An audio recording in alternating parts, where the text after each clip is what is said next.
जय हिंद। नमस्कार साथियों, स्वागत है आपका आपके अपने YouTube चैनल सार्विका हिस्ट्री पॉइंट पर। साथियों, स्कूल व्याख्याता भर्ती परीक्षा 2026 एग्जाम आपका जून महीने में है और मुश्किल से 4 महीने का वक्त आपके पास है। जून महीने में एग्जाम है साथियों, और उम्मीद है बहुत अच्छे ढंग से आप अपनी तैयारी को अंजाम दे रहे होंगे। ठीक है, इस वीडियो में देखिएगा, हम बात करेंगे पुनर्जागरण, जो आपका टॉपिक है। आपको पता है आपके पाठ्यक्रम में विश्व इतिहास एक महत्वपूर्ण हिस्सा है और उसमें आप काफी अच्छा स्कोर कर सकते हैं। इस वीडियो में हम पुनर्जागरण से संबंधित अभी जितनी भी भर्ती परीक्षाएं हुई हैं, आरपीएससी की लेटेस्ट, चाहे असिस्टेंट प्रोफेसर भर्ती परीक्षा 2025 हो, जिसका दिसंबर महीने में एग्जाम हुआ है। इससे पहले जुलाई में जो आपका स्कूल व्याख्याता का एग्जाम हुआ, उससे पहले असिस्टेंट प्रोफेसर 2024 का एग्जाम हुआ।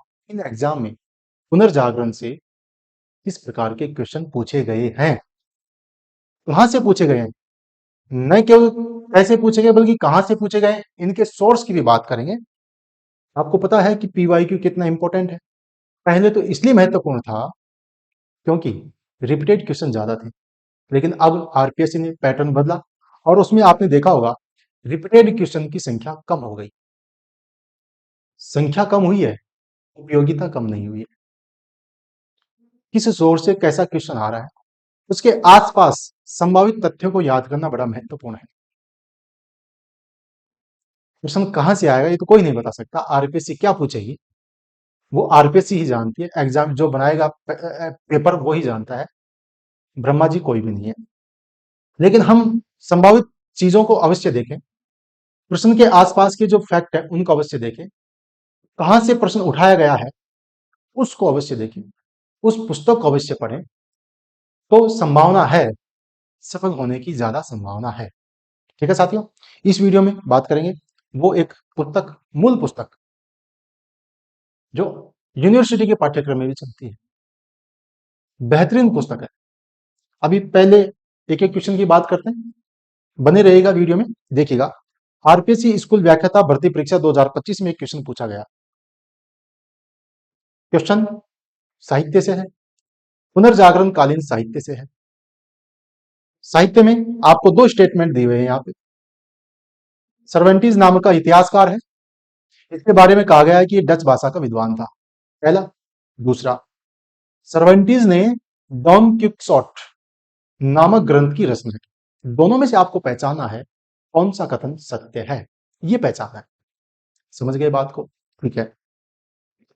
अब प्रश्न उत्तर तो आपको सबको पता है कि सर्वेंटीज डच नहीं था, ये स्पेन का, कहाँ का, स्पेन का इतिहासकार था। प्रसिद्ध इतिहासकार हुआ है स्पेन का, और इसकी प्रसिद्ध पुस्तक है डॉन क्विक्सॉट।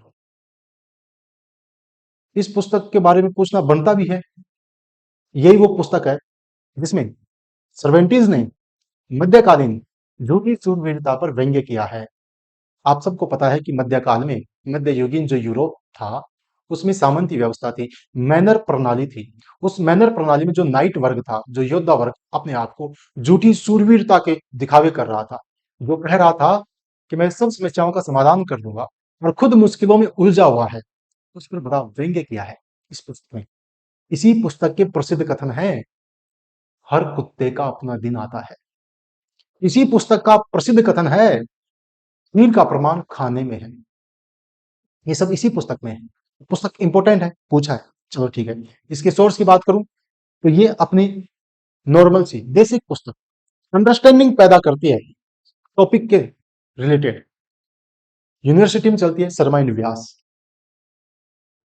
ऐसे कैसे इसमें आपको मिल जाएगा। पुनर्जागरण क्या है समझना है, पुस्तक को अवश्य पढ़ें। चलिए आगे और बात करते हैं कि आप केवल एक क्वेश्चन आया है या और भी क्वेश्चन आए हैं, देखते हैं। चलिएगा, अब देखो, इस जो पुस्तक में इसके अलावा जो स्पेन के और इतिहासकार हैं उनके नाम भी दिए हुए हैं। दो नाम बड़े प्रसिद्ध हैं। अब आप जहां से भी पढ़ रहे हैं, किसी भी गाइड से पढ़ रहे हैं, ठीक है, सही बात है, लेकिन कम से कम जो ये पुस्तक है, बेसिक पुस्तक है, टेक्स्ट बुक है, इसकी, जो कि इसमें मतलब फैक्ट बहुत कम होते हैं, उनको तो हमें याद करना ही चाहिए। हालांकि मैंने मेरे नोट्स में इन सब चीजों को मेंशन किया है। और अब जो नोट्स बना रहे हैं उसमें मैंने इस पुस्तक को आधार बनाया है, और उस पुस्तक में, इस पुस्तक से मैंने इन नोट्स में ये चीजें ऐड की हैं। सर्वेंटीज के बारे में, ठीक है, प्रमुख रचना डॉन किक्सोट है, मध्यकालीन सामंती व्यवस्था का मजाक उड़ाया है, ठीक है, ये सब चीजें मैंने इसमें मेंशन की हैं। ये पूरे कथन है। लेकिन आप एक चीज और अवश्य अपने नोट्स में ऐड कर लेना। एक तो है लोपेडी वेग और एक है कैल्डन। स्पेन के इतिहासकारों में, स्पेन के जो पुनर्जागरण कालीन साहित्यकार हैं, उनमें दो नाम अवश्य ऐड कर लें, जो कि लोपेडी वेग है, जो स्पेन का रंगमंच का जनक है, प्रसिद्ध नाटककार हुआ है लोपेडी वेग, और एक कैल्डन। आसपास की चीजें अवश्य याद करें। चलिए, अगला क्वेश्चन है,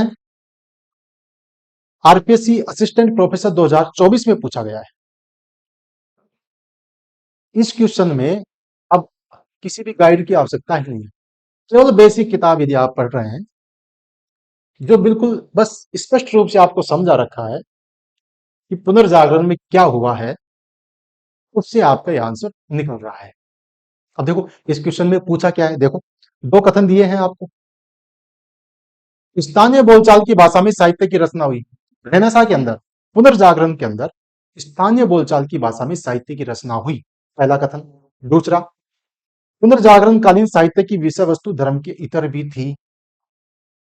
तो यही तो है, मध्ययुगीन व्यवस्था में, मध्ययुगीन यूरोप में साहित्य का केंद्र, साहित्य की विषय वस्तु क्या थी, या साहित्य की भाषा क्या थी?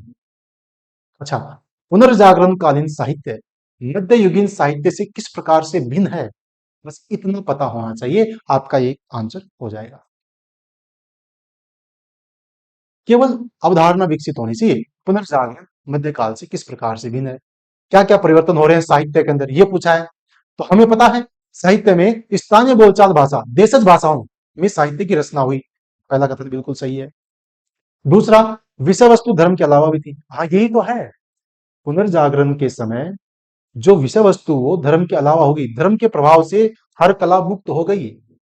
मध्य युगीन में मनुष्य जन्म से लेकर मृत्यु तक धर्म के प्रभाव में जकड़ा हुआ था। साहित्य में भी यदि कोई रचना लिखी गई है तो वो धर्म से संबंधित है, गौड़ से संबंधित है। लेकिन अब पुनर्जागरण के समय केंद्र बिंदु मानव आ गया, शक्ति आ गई, चाहे वो साहित्य हो चाहे कला हो। बस केवल ये समझ समझ के आधार पर क्वेश्चन किया जा सकता है। ठीक है, देखिए दोनों कथन सत्य हैं। अब ये क्वेश्चन भी इस पुस्तक में मिल जाएगा। इसकी व्याख्या में मैंने मेरे नोट्स में इस पुस्तक को आधार बनाकर सब बढ़िया चीजें ऐड कर रखी हैं। देखो इसकी विशेषताएं, इस विशेषताओं में तीन बातें आप याद कर लें। साहित्य में जो पुनर्जागरण, साहित्य में क्या क्या परिवर्तन हो रहा है, उसमें लेटिन और, ये तो पुरानी यूनानी भाषा, लेटिन और यूनानी भाषाओं में साहित्य लिखा जाता था मध्ययुगीन में, पुनर्जागरण से पहले। तो फिर अब पुनर्जागरण में क्या हुआ, देसी भाषाओं का उदय हुआ, देसी भाषाओं में साहित्य लिखा गया। ठीक है, ये चीजें। चलिए अगले प्रश्न की ओर चलते हैं। ये क्वेश्चन सीधा सीधा एनसीईआरटी से उठाया हुआ क्वेश्चन है, एनसीईआरटी कक्षा 11, civilization of the Renaissance in Italy. 1860 में ये पुस्तक लिखी गई, 1860, कक्षा 11 विश्व इतिहास पुस्तक उठा के देख लेना, उसमें आपको मिल जाएगा। उसमें आपको एक्स्ट्रा चीज भी, जानकारी भी मिल जाएगी। क्या, इस पुस्तक के रचयिता जो जैकब बर्कहार्ट है, किसके शिष्य हैं, जर्मनी के प्रसिद्ध इतिहासकार लियोपोल्ड वान राके। एक मिनट,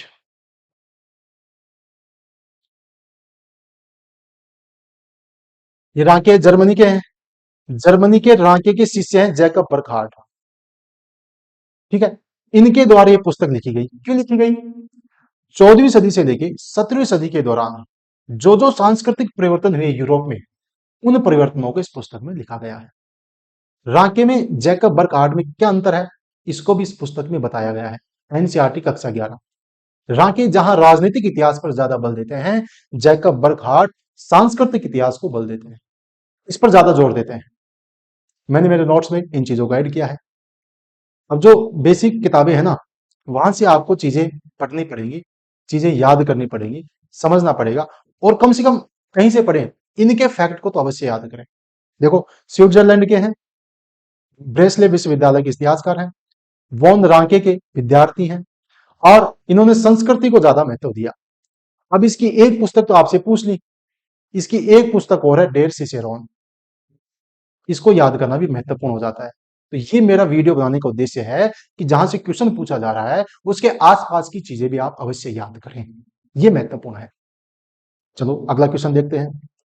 अगला क्वेश्चन आया आपका, निम्न मानववादियों को उनके संबंधित स्थान से मिलान करें। चलो साहब, रिनेसा चल रहा है, पुनर्जागरण हो रहा है, बहुत सारे मानववादी हैं, इतनों को याद करें, ज्यादा मत करो, कम से कम जो बेसिक बुक है इसमें बहुत कम फैक्ट हैं, उन फैक्ट को तो याद करें।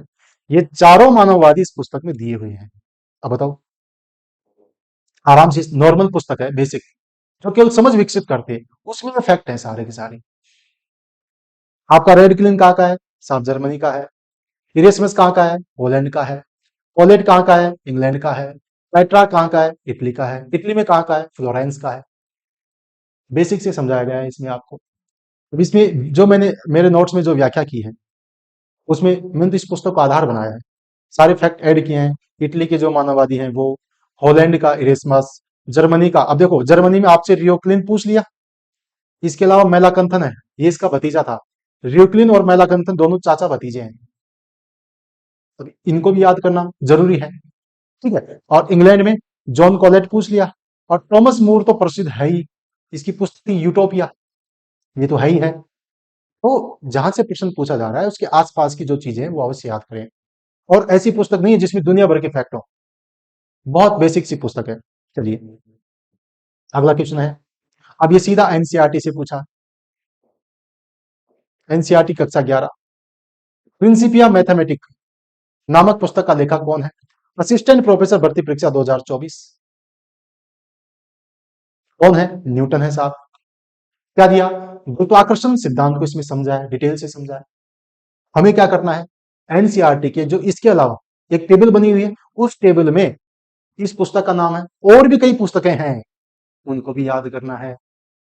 कम से कम जो बेसिक बुक है उनके फैक्ट तो याद करना ही करना है। अब देखो, अब मैंने मेरे नोट्स में ये सब चीजें ऐड कर रखी हैं। अब देखो यहां पर जो ये पुस्तक है एनसीईआरटी में दी हुई है, तो आपसे ये तो पूछ ली, आप एंड्रियास वेसेलियस की ये जो पुस्तक है ऑन एनाटॉमी, ये इंपॉर्टेंट है, इसको भी हमें याद कर लेना चाहिए। थॉमस मोर की यूटोपिया तो है ही है, ठीक है। मर्केटर ने पृथ्वी का पहला बेलनाकार मानचित्र बनाया, ये भी आपको याद करना है। अगले प्रश्न की ओर चलते हैं। अगला प्रश्न देखो, असिस्टेंट प्रोफेसर 2024 में जो एग्जाम हुआ उसमें पूछा गया, भौगोलिक खोजों से संबंधित प्रश्न है, और भौगोलिक खोजों से बहुत ज्यादा संभावना रहती है कि क्वेश्चन आए। कितनी भौगोलिक खोजें याद करें सर? ज्यादा मत करो, कम से कम इसकी तो करो। इसमें ये बेसिक बुक, इसमें जितनी जितनी दी है उतनी तो याद करो। अभी असिस्टेंट प्रोफेसर 2025 का एग्जाम हुआ, सीधा सीधा यहां से मिलता है, बताऊंगा अभी देखना। अब हम जानते हैं कि हर्नैंड कॉर्टेज कहाँ का था? सर स्पेन का था। अब स्पेन के जिन जिन अन्वेषकों ने, खोजकर्ताओं ने जिन जिन जगहों की खोज की अमेरिका में, चाहे मैक्सिको हो, अन्य चीजें हो, उनको तो हमें याद करना ही चाहिए जो इस बुक में दी हुई है। देखो किसकी खोज की? मैक्सिको की खोज की। मैंने मेरे नोट्स में ये फैक्ट ऐड कर दिए हैं। ये क्वेश्चन भी यहां से पूछा गया सीधा सीधा। एजटेक सभ्यता पर विजय पाई, ठीक है, मैक्सिको के आदिवासी जो एजटेक थे उनको हराया, वहां का प्रशासक बन गया कौन? आपका कोर्टेज। उसके बाद में पैरों पर अधिकार किसने किया? पिजारो ने किया। पिजारो ने पैरों पर अधिकार कर लिया। उसके बाद सोटो ने मिसिसिपी नदी। ये दिए हुए हैं, आगामी प्रश्नों के लिए तैयार रहें, इस बुक में दिए हुए हैं। अगला क्वेश्चन देखते हैं। इटली के नाविक वैराजनों ने, ये असिस्टेंट प्रोफेसर 2025 अभी लेटेस्ट, अभी दिसंबर में जो एग्जाम हुआ उसमें ये क्वेश्चन पूछा गया है। अच्छा एक बात और बता दूं आपको, विश्व इतिहास में हम अपने इस चैनल पर इस प्रकार से आगे तैयारी कर सकते हैं। अपने ओपिनियन आप कमेंट बॉक्स में अवश्य लिखें। आप कहें कि सर एमसीक्यू के माध्यम से एक एक टॉपिक कवर करवा दो, वो फैक्ट करवा दो हमें जो इस बुक में है, या जो महत्वपूर्ण है वो चीजें आप ऐड कर दो, तो हम उस पर काम करेंगे। या आप कहेंगे सर आप तो रिवीजन करवाओ, याद करवाओ, नोट्स में से याद करवाओ, तुरंत यही वीडियो में याद करवाओ, तो अपन वो कर देंगे। आप अपने ओपिनियन कमेंट में अवश्य डालें। परीक्षा तक मैं आपके साथ हूं। आपका अपना चैनल है, आप मुझे बताइए, हम वैसा ही काम करेंगे। देखो, अब ये जो क्वेश्चन है, ये भी इस पुस्तक में ऐसे कैसे लिखा हुआ है। आप अन्य कोई पुस्तक देखना, जल्दी से ये फैक्ट नहीं मिलेगा जबकि इसमें है। अच्छा, एक पुस्तक और है जो ऑब्जेक्टिव बुक निकाली अभी नाथ पब्लिकेशन में, उसमें भी आपको सीधा सीधा ये फैक्ट मिल जाएगा। वो बुक काफी अच्छी है, और मैंने जो पहले का जो वीडियो बनाया उसमें मेंशन भी किया है कि आपको क्या क्या पढ़ना चाहिए।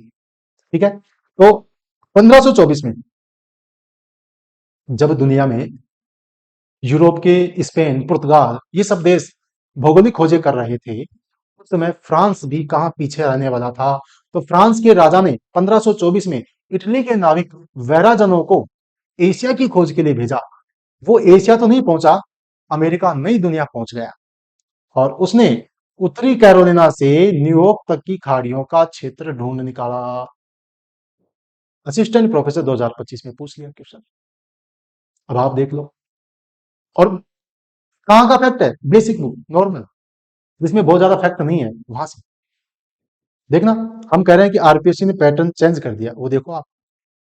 ये फ्रांसीसी, अब जो और भी खोजें हैं ना फ्रांस की, वो सब मैंने मेरे नोट्स में ऐड कर दी, जो इस बुक में दी हुई है, क्योंकि संभावना है इसके आसपास की चीजें याद करें। क्वेश्चन देखिए अगला,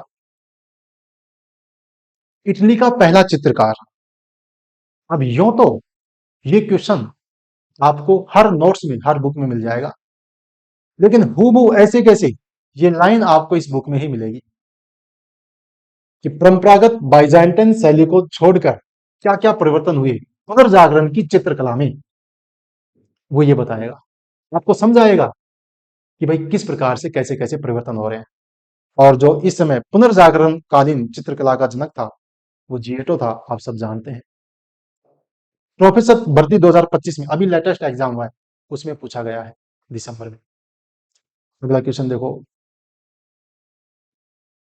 ये मैंने एक्स्ट्रा चीजें जो जियोटो से संबंधित है, वो सब चीजें इसमें मैंने ऐड कर दी नोट्स में। अब देखो, 2025 असिस्टेंट प्रोफेसर, ये एग्जाम देखो, केवल आपसे समझ मांग रहा है, क्वेश्चन कैसे करना, कोई फैक्ट याद करने की आवश्यकता नहीं है, समझ। पुनर्जागरण कहां से शुरू हुआ, कहां से शुरू हुआ, उसके बाद कहां फैला, ये चीज आपकी समझ है तो आप इस क्वेश्चन को कर देंगे। आपको पता है पुनर्जागरण कहां से हुआ, इटली से हुआ।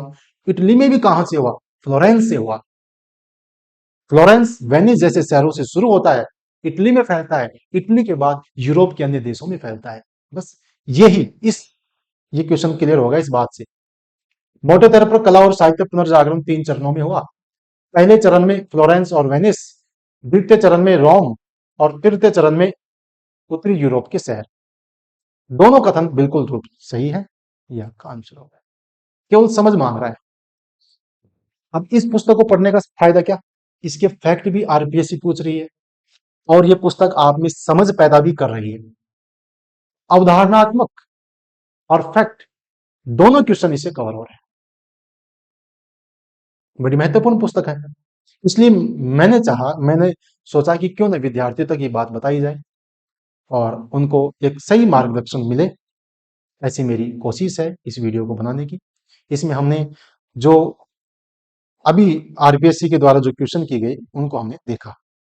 और भी मेरे क्वेश्चन है, वो अपन, यदि आप कहेंगे एमसीक्यू करवाने तो उसमें ऐड कर देंगे। आप कहेंगे कि नोट से याद करवाना है तो अपन याद कर देंगे। ठीक है साथियों, उम्मीद है आपको एक सही गाइडेंस, सही मार्गदर्शन मिला होगा। और ये आपका चैनल है, अपना चैनल है, ज्यादा से ज्यादा कमेंट करें, मुझे बताइए कि हम क्या कर सकते हैं। आपके इंतजार में, आपके ओपिनियन की प्रतीक्षा में मैं हूं। जय हिंद, जय भारत।